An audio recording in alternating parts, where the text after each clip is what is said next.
नमस्कार, फिर से स्वागत है बेसिक शिक्षा के इस ऑनलाइन लर्निंग प्लेटफॉर्म पे। मेरा नाम है नितिन जाट और हम आपके सामने फिर से एक छोटा सा पार्ट बायोलॉजी का जो इम्पोर्टेंट है हर एक जीटी वाले बच्चे के लिए भी और बायोलॉजी वाले बच्चे के लिए भी, वो है माइक्रोब्स इन ह्यूमन वेलफेयर, है मानव कल्याण में सूक्ष्म। जैसे हम देखते हैं कि बहुत सारे सूक्ष्म जीव होते हैं, बैक्टीरिया, जीवाणु, विषाणु, है ना, फंजाई, कवक, ये सब क्या करते हैं? रोग फैलाते हैं। लेकिन बेटा बहुत कम स्पीसीज हैं जो रोग फैलाती हैं और बहुत ज्यादा स्पीसीज ऐसी हैं, बहुत ज्यादा जीवाणु, फंजाई, है ना, या फिर आप देखो ये जो माइक्रोब्स में आते हैं, ये सब हमें फायदा बहुत ज्यादा पहुंचाते हैं, नोइंगली और अननोइंगली, हमारी जानकारी में और बिना जाने भी, है ना। जैसे ग्लोबल क्लाइमेट चेंज है, उसमें जब जब साइंटिस्ट के पास जवाब खत्म हो जाते हैं क्लाइमेट चेंज को लेके, वो माइक्रोब्स की तरफ मुंह करते हैं बेटा। अगर आप साइंस के स्टूडेंट हैं तो आप अपनी आगामी जिंदगी में, कि आप सीयूईटी की तैयारी कर रहे हैं तभी आप ये वीडियो देख रहे हैं। हालांकि हमारे बच्चे हैं वो ऐसे भी हैं जो स्कूलिंग कर रहे हैं और वीडियो देख लेते हैं नॉलेज के लिए।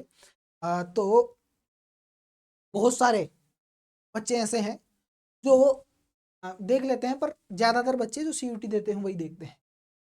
तो ये आगामी ज़िंदगी में आपको एकदम करेक्ट क्लियर कट पता लगने वाला है कि माइक्रोब्स होते हैं वो हर चीज़ के लिए जवाब है। जब जब सृष्टि पे आपदा पड़ी है, लोगों ने माइक्रोब्स की तरफ देखा है। इसी में हम देखने वाले हैं कि माइक्रोब्स या सूक्ष्म जीवों का प्रयोग कुछ हाउस होल्ड प्रोडक्ट्स बनाने में होता है। हाउस होल्ड मतलब घरेलू उत्पाद बनाने में होता है। जैसे आप रोज दही खाते हैं, तो जब दूध होता है उसको रात को रखते हैं 25-26 डिग्री सेंटीग्रेड पे, रूम टेम्परेचर पे, और उसमें थोड़ा सा दही या छाछ मिलाते हैं, और फिर आप सुबह देखते हो कि पूरा का पूरा दूध दही में कन्वर्ट हो जाता है। क्या होता है ऐसा? तो होता है जो आपने दही या छाछ मिलाई उसमें, उसमें होते हैं बेटा लैक्टिक एसिड बैक्टीरिया। आपने फेमस नाम सुना होगा, एलएबी इसको बोल देते हैं शॉर्ट फॉर्म में, लैक्टोबेसिलस, है ना। बैक्टीरिया का नाम आपने सबने सुना होगा, लैक्टोबेसिलस। एक एक बहुत फेमस वीडियो चलता है इस पे, है ना, जो देखते होंगे आप लोग, यूट्यूब पे बहुत फेमस चलता है। एक बहुत बड़ी संस्था है न्यूज़ की, यूट्यूब पे ही चलती है वो सब। उसमें एक बहुत बड़ी गायनेकोलॉजिस्ट थी, उन्होंने इंटरव्यू दिया था। उसमें आते हैं ये लैक्टिक एसिड बैक्टीरिया या लैक्टोबैसिलस, ठीक है। ये हमारे स्टमक में भी रहते हैं, है ना, और मतलब हमारे पेट में रहते हैं, हमारी आंत में रहते हैं, और बहुत बेनिफिशियल रोल प्ले करते हैं हमारी जो माइक्रोबाइल हायरार्की होती है, सॉरी माइक्रोबाइल कम्युनिटी होती है हमारे पेट की, है ना। हमारे पेट में बहुत सारे ऐसे माइक्रोब्स होते हैं जो हमें पहुंचाते हैं, ठीक है। तो ये क्या करते हैं बेटा, उस जो आप निवेशक द्रव्य डालते हो, निवेशक द्रव्य मतलब वो छोटा सा जो लिक्विड डालते हो, यानी कि छाछ या दही रात में दूध में, उसमें ये लैक्टिक एसिड बैक्टीरिया होते हैं। और ये क्या करते हैं, मिल्क में या दूध में एक प्रोटीन होती है, casein protein, undigested casein protein, यानी कि अपचित कैसीन प्रोटीन। उसको ये क्या करते हैं बेटा, इसको सेमी डाइजेस्ट कर देते हैं, यानी कि इसको आंशिक रूप से पचा देते हैं, इसलिए वो गाढ़ा हो जाता है। और एक क्या होता है कि जब हमारी उम्र बढ़ती जाती है तो हमारी दूध के लिए पाचन क्षमता लगातार घटती जाती है। जैसे मैं आपको बताऊं, आप किसी बच्चे को दूध पिल देखे होंगे कि दूध पिलाते हैं उसके बाद में उसको तुरंत उल्टी हो जाती है, तो भी वो दूध होता है ना, वो गाढ़े फॉर्म में आता है बाहर, कभी भी दूध के फॉर्म में नहीं आता, क्योंकि उसमें पाचन की क्षमता ज़्यादा है, उसमें रेनिन एक एंजाइम पाया जाता है और उसमें दूध को पाचन करने की क्षमता ज़्यादा होती है। लेकिन जैसे जैसे हमारी उम्र बढ़ती जाती है, आप देखते होंगे कि कई लोग होते हैं वो दूध के लिए दूध अवॉइड करने लग जाते हैं जैसे जैसे उम्र बढ़ती है तब, क्योंकि हमारी बॉडी की पाचन क्षमता घटती जाती है। तो ये जो लैक्टिक एसिड बैक्टीरिया क्या करते हैं, जैसे ही आप जामन जिसको बोलते हो आप, है ना, या इनोकुलेशन बोलते हो, है ना, उसमें आप थोड़ा सा दही या छाछ डालते हो, उसमें एलएबी होते हैं करोड़ों की संख्या में, वो दूध में जो अनडाइजेस्टेड कैसीन होती है, अपचित कैसीन प्रोटीन होती है, उसको सेमी डाइजेस्टेड आंशिक रूप से पचा देते हैं ताकि हमें एनर्जी कम लगे। तो एक तो ये फायदा हो गया दूध को दही से बदलने में। और दूसरा होता है कि दही होता है ना, वो विटामिन B12 रिच होता है। दही में विटामिन B12 बहुत ज्यादा पाया जाता है ना, जो हमारे खून के निर्माण के लिए बहुत जरूरी है। आंतरिक नेजकारक, बाह्य नेजकारक आपने सुना होगा, साइनोकोबालेमिन, विटामिन B12, ये बहुत इंपॉर्टेंट है और ये दही में पाई जाती है ना। तो ये पहला प्रोडक्ट हो गया, कर्ड प्रोडक्शन या दही का उत्पादन। इसमें माइक्रोब देख लीजिए, ये लैक्टिक एसिड बैक्टीरिया है वो करते हैं। अब देखिए कितना आसान है, वरना दही निर्माण कितना कठिन हो जाया करता है, कितना कठिन होता है सोचिए आप, दूध से दही बनाने में बनता ही कैसे। चलिए ये नेचुरली बन गया। उसके बाद में दूसरा देखिए, डोसा और इडली। डोसा और इडली में क्या होता है, जैसे मैं आपको बताता हूँ, एक पेज ले लेते हैं अपन, ये आटा लेते हैं, ठीक है, और उसको डोसा और इडली में क्या होता है, दाल और चावल का आटा होता है। उस दाल और चावल के आटे में आप उसको गूंदते हो, ठीक है, आप उसको गूंदते हो और उसके बाद में उसको थोड़ी देर के लिए, घंटे भर के लिए, है ना, कई बार तो पूरी पूरी रात के लिए छोड़ा जाता है ना, उस आटे को। तो उस आटे में क्या होता है, उसमें बैक्टीरिया वगैरह रहते हैं, है ना। और बैक्टीरिया जो रहते हैं इडली डोसा बनाने में, जब आप रात भर उनको टाइम देते हो, तो जब आप गूंद के, जैसे मान लीजिए ऐसे आपने गूंद के छोड़ दिया, तो उसमें बैक्टीरिया है। ये बैक्टीरिया रात भर क्या करेंगे, अवायवीय श्वसन करते हैं, एनारोबिक रेस्पिरेशन करते हैं, और इसकी वजह से ये CO2 बनाते हैं, ठीक है, CO2 का प्रोडक्शन करते हैं, ठीक है। और इसकी वजह से ये CO2 जब गैस निकल बनेगी तो ये बाहर निकलने की कोशिश करेगी आटे से, और उसकी वजह से इस पर प्रेशर पड़ता है, और प्रेशर पड़ता है तो आप देखते होंगे इडली और डोसा जो खाते हैं, उसका आटा होता है वो उभरा हुआ शक्ल वाला होता है, फूला फूला सा होता है। जैसे आप पूड़ी बनाते हैं, पूरी, तो उसमें मीठा सोडा डालते हैं तो फूली हुई पूरी मिलती है, ऐसे ही यहाँ देखिए ये इडली और डोसा क्यों फूला हुआ रहता है, क्योंकि उसमें बैक्टीरिया होते हैं जो क्या करते हैं, CO2 बनाते हैं, और वो CO2 बाहर निकलने की कोशिश करती है तो वो फूल जाता है ना। तो ये इडली और डोसा बनाने में दाल चावल से जो बना हुआ आटा होता है ना, fermented by bacteria the puffed up appearance of dough, dough मतलब जो गूंदा हुआ आटा होता है, is due to the production of CO2 gas. इसके बाद में आप देखिए ब्रेड प्रोडक्शन, है ना, ब्रेड बनाई जाती है, ब्रेड भी सेम प्रोसीजर के द्वारा बनाई जाती है, बस उसमें क्या होते हैं, जैसे आपने दाल और चावल का आटा है, उसमें आपने क्या किया, उसमें एक यीस्ट डालते हैं बेटा, है ना। यीस्ट होता है एक कोशिकीय कवक, एक कोशिकीय कवक होता है। बायोलॉजी वाले बच्चों के लिए बता दूं, ये एस्कोमाइसिटीज से बिलोंग करता है। आपने कवक पढ़े होंगे तो उसमें आपने सुना होगा जाइगोमाइसिटीज, मेस्टिगोमाइसिटीज, एस्कोमाइसिटीज, बेसिडियोमाइसिटीज और ड्यूटेरोमाइसिटीज।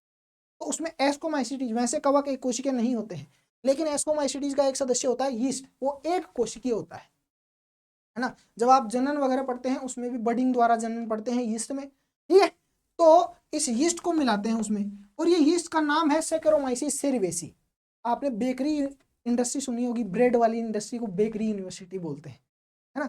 तो बेकरी इंडस्ट्री में इस यीस्ट सेकेरोमाइसिस सेरिवेसी को बहुत काम में लेते हैं। उस यीस्ट का क्या नाम है, सेकेरोमाइसिस सेरिवेसी, उसको बहुत काम में लेते हैं यहाँ पे, इसलिए उसको बेकर सीस्ट भी बोल देते हैं कई बार। बेकर सीस्ट बेकरी में काम में लिया जाने वाला है। वो क्या करता है, वो सेम काम करता है बेटा। वो क्या करता है, जब आपने इसमें यीस्ट डाल दिया तो ये यीस्ट क्या करता है, बड़े अमाउंट में, बहुत, जैसे इसका तो ये होता है कि घंटे भर में ही बहुत बड़ी CO2 अमाउंट रिलीज करता है। तो अवायवीय शोषण करेगा फर्मेंटेशन या किण्वन, है ना।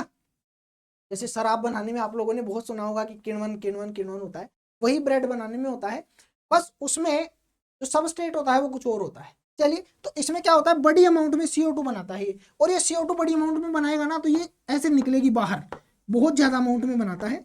इसलिए क्या होता है, ये जो ब्रेड आपकी देखते हो, वो ब्रेड होती है ना, वो छिद्रित होती है। ब्रेड में बहुत सारे छेद ही छेद क्यों पाए जाते हैं, क्योंकि उसमें यीस्ट मिलाते हैं सेकेरोमाइसिस, जिसको बेकर सीस्ट बोलते हैं, और वो अवायवीय श्वसन या किण्वन के द्वारा बहुत बड़े अमाउंट में CO2 बनाता है, जिसकी वजह से वो जो CO2 है वो बाहर निकलने की कोशिश में छेद बनाता है, ठीक है। तो वो परफोरेटेड क्यों होता है, क्योंकि ये जो सेकेरोमाइसिस सेरिवेसी है, देखिए, है ना। Similarly the dough is used for making bread is fermented using baker's yeast Saccharomyces cerevisiae, जो कि परफोरेट करता है। उसके बाद में आपने एक फेमस ड्रिंक सुनी होगी, टोडी। साउथ जो इंडिया है उसमें ट्रेडिशनल ड्रिंक है ये, तीज त्योहार जो भी होते हैं वहां पे उनमें पी जाती है। एक ताड़ का वृक्ष आपने सुना होगा, ये बिहार और उत्तर प्रदेश में भी होता है, लेकिन बिहार और उत्तर प्रदेश में उतने अच्छे तरीके से इसको नहीं बनाया जाता है, उतने अच्छे तरीके से इसको फर्मेंट नहीं किया जाता है जितना साउथ इंडिया में किया जाता है। साउथ इंडिया में बहुत काम में लेते हैं, और इसमें थोड़ा अल्कोहल होता है बेटा। आप अल्कोहल कौन सा यूज में लेते हैं, एथेनॉल या मेथेनॉल, पीने वाली की बात कर रहा हूँ, वो नहीं, हैंड सैनिटाइजर की बात।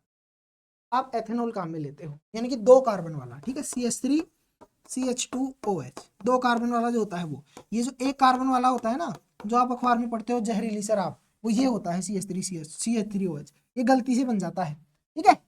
तो साउथ इंडिया में ट्रेडिशनल ड्रिंक है ये टोडी, और ये बनती कैसे है मैं आपको बता देता हूँ। ताड़ के वृक्ष होते हैं, पाम ट्री, ऐसे देखा होगा आपने, बहुत सारे ट्री ऐसे होते हैं, है ना, जिनमें ऊपर की तरफ पत्तियों का जुब्बा लगा रहता है। इसमें क्या करते हैं, एक कट लगाते हैं यहाँ पे ऐसे छोटा सा, और इसमें लिक्विड भरा, सैप बोलते हैं इसको, है ना, जो द्रव होता है वो बहता है, इस पे कट लगाते हैं, और फिर यहाँ पे एक बर्तन बांध देते हैं, ठीक है, ऐसे एक बर्तन बांध देते हैं। अब ये पूरा लिक्विड होता है वो यहाँ आके गिरता है, ठीक है, पूरी रात भर बांध देते हैं, और यहाँ पे जब ये लटका रहता है इसी टाइम पे इस पे बहुत सारे बैक्टीरिया, जीवाणु और ये कवक वगैरह इस पे क्रिया करते हैं छोटे, और इसकी वजह से क्या होता है, इसमें थोड़ा सा एथेनॉल बनता है, CH3CH2OH। इसी वजह से थोड़ा सा नशा भी होता है इसको पीने में। लेकिन ज्यादातर पार्ट इसका टोडी का क्या है, वो सैप है जो पेड़ पौधा अपनी काम के लिए ऊपर लेके जा रहा है। तो इसमें बहुत सारे खनिज लवण होते हैं बेटा, है ना। तो ये अच्छी भी मानी जाती है ना, अच्छी होती भी है ना। ज्यादा अल्कोहल की वजह से फेमस नहीं है ये। और बिहार उत्तर प्रदेश में जो बनाते हैं उसमें तो 3-4 लीटर आपकी मेरे जानकारी में कई लोग ऐसे हैं जो टोडी का सेवन कर लेते हैं, पर इसका ज्यादा नशा नहीं होता है, ठीक है। नहीं बेटा ये टोडी नहीं, ये पानी है बेटा, है ना, ठीक है। तो ये टोडी होती है वो भी ताड़ के वृक्ष से काट के यहाँ पे कट लगा के लिक्विड को इकट्ठा किया जाता है, और उस पर फिर माइक्रोब्स या सूक्ष्म जीव होते हैं वो क्रिया करते हैं, ठीक है। ऐसे ही टोडी हो गई बेटा। टोडी के बाद में आता है चीज, पनीर बोलते हो आप, है ना। पनीर सूक्ष्म जीवों की क्रिया से प्राप्त प्राचीनतम खाद्य पदार्थ है ना। खाने के पदार्थ होते हैं वो हमेशा गरीबी से उत्पन्न होते हैं। क्या हुआ कि दूध फट गया किसी कारण से, तो आदमी ने उसमें से सारे पानी को निकाल दिया और उसको बांध के रख दिया, लटका दिया झोपड़ी में। गरीब आदमी था, अफोर्ड नहीं कर सकता था कि उसको फेंक दे, उसको लगा कि फेंकेंगे तो कहाँ से क्या खाएंगे, इसलिए उसने लटका दिया। बोला सुबह खा लेंगे यार, कौन कहाँ दूध आएगा। जो भी खाने की चीज़ों के आविष्कार हुए ना, मशरूम, मशरूम पुराने रोमन एम्पायर में, ग्रीक्स एम्पायर में क्या हुआ कि गरीबों के पास जब कुछ खाने के लिए नहीं था तो उन्होंने मशरूम उगा हुआ देखा और उन्होंने उसको खाया। फिर जब उनको बहुत अच्छा लगा तो वो बहुत फेमस हो गया गरीबों के बीच में। तो अमीरों ने सोचा साला ऐसा क्या है, उन्होंने खाया तो फिर अमीरों का भोजन बन गया मशरूम, है ना। आजकल अमीर ही खाते हैं मशरूम, गरीबों के लिए अवेलेबल नहीं है। पर शुरू अमीरों ने ही किया, गरीबों ने किया था। ऐसे ही पनीर गरीबों ने ही शुरू किया था। अब दूध फट गया तो उसने लटका दिया कस के बांध के। अब उसमें क्या हुआ कि बहुत सारे माइक्रोब्स हैं, उन्होंने एक्टिविटी की, जीवाणु वगैरह ने, और उसको स्पंजी बना दिया, है ना, अच्छा बना दिया उसको। जब आप लटका देते हो फटे हुए दूध को छान के पूरे को, तो वो बहुत अच्छा बन गया, स्पंजी स्पंजी बन गया। अब उसने खाया सुबह तो उसको बहुत अच्छा लगा, तो वो रेगुलर बेसिस पे, मतलब अगर उसको स्पेशल खाना होता कुछ तीज त्योहार में तो वो ऐसे खाने लग गया। ये फेमस हो गया, फेमस हो गया तो अमीरों के पास पहुंचा और अमीरों ने फिर उसका खुद का खाना बना लिया, ठीक है। तो ये पुराना है और डिफरेंट वेराइटीज होती हैं चीज की, जो स्ट्रक्चर अलग होती है, स्वाद अलग होता है ना, और उनका अपीयरेंस अलग अलग होता है क्योंकि उसमें अलग माइक्रोब्स यूज में लेते हैं। जैसे इसमें कुछ एग्जाम्पल दिए हुए हैं, है ना। स्विस चीज, स्विस चीज बहुत महंगा होता है, इसमें बड़े बड़े छेद होते हैं। वो छेद इसीलिए होते हैं क्योंकि इसको बनाने में एक बैक्टीरिया काम में लिया जाता है, प्रोपिनियोबैक्टीरियम सार्मिनाई। ये प्रोपिनियोबैक्टीरियम सार्मिनाई बहुत बड़ी अमाउंट में CO2 बनाता है, इसकी वजह से इसमें छेद होते हैं बेटा। इसके बाद में एक रोकीफोर्टाई चीज होता है, बहुत अलग स्वाद होता है रोकीफोर्टाई चीज का। रोकीफोर्टी जो पनीर होता है ना, जैसे आप अगर ये खाते हो, आप बर्गर पिज्जा अगर खाते हो, उसमें आप अनुमान लगाइए कौन सी चीज को, नेक्स्ट टाइम देखिएगा कि कौन सा चीज यूज लेते हैं उसमें, ठीक है। तो रोकीफोर्टाई चीज में एक फंगस, एक कवक काम में लेते हैं, पेनिसिलियम रोकीफोर्टाई, ठीक है।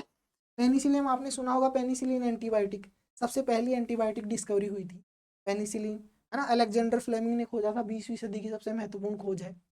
तो यहाँ से पेनिसिलिन को भी याद कर सकते हो आप। पेनिसिलियम रोकीफोर्टाई से रोकीफोर्टी चीज बनता है, जो अलग सुगंध होती है, उसकी स्वाद बहुत अलग हो, ठीक है। तो चीज है वो भी हाउस होल्ड प्रोडक्शन में इंपॉर्टेंट है, और ये सबसे पुराना खाद्य पदार्थ है जो सूक्ष्म जीवों से प्राप्त हुआ था, ठीक है, ह्यूमन सिविलाइजेशन में, ठीक है। ये हो गया है, ये हाउस होल्ड प्रोडक्ट्स में माइक्रोब्स के यूज हो गए। देखिए दही बनाने में, डोसा और इडली, उसके बाद में ब्रेड बनाने में, उसके बाद में टोडी बनाने में, उसके बाद में चीज बनाने में। ये जो सेक्रोमाइसिस सेरिवेस है ना, इसी से शराब भी बनाई जाती है, इसलिए। और शराब इंडस्ट्री को क्या बोलते हैं, ब्रीवर्स इंडस्ट्री, इसलिए इसको बेकर ईस्ट के साथ साथ ब्रीवर्स ईस्ट भी बोलते हैं, है ना। तो अगर आपको इंडस्ट्रियल पर्पज में माइक्रोब्स के यूज देखने हैं, है ना, जैसे role of microbes in, sorry इस चैप्टर का नाम है माइक्रोब्स इन ह्यूमन वेलफेयर, तो microbes in household products जैसे हमने टॉपिक लाया, वैसे अगर आपको माइक्रोब्स इन इंडस्ट्रियल पर्पज देखना है तो आप ये हमें कमेंट सेक्शन में कमेंट करके बता सकते हैं कि सर प्लीज़ वो सेशन लाइए, हम डेफिनेटली इस पर विचार करेंगे। अगर आपको जानकारी काम की लगी हो तो सभी उन बच्चों को जो CUET की तैयारी कर रहे हैं आप शेयर कीजिए और लाइक कीजिए, उनके पास जानकारी पहुंचेगी तो हेल्दी कंपटीशन होगा आपका। कभी भी इस चीज़ से डरिए मत, क्योंकि वो कहीं और से पढ़ लेंगे, ठीक है। हमारे जितना अच्छा नहीं पढ़ा पाएंगे कोई और, पर फिर भी पढ़ लेंगे वो, ठीक है।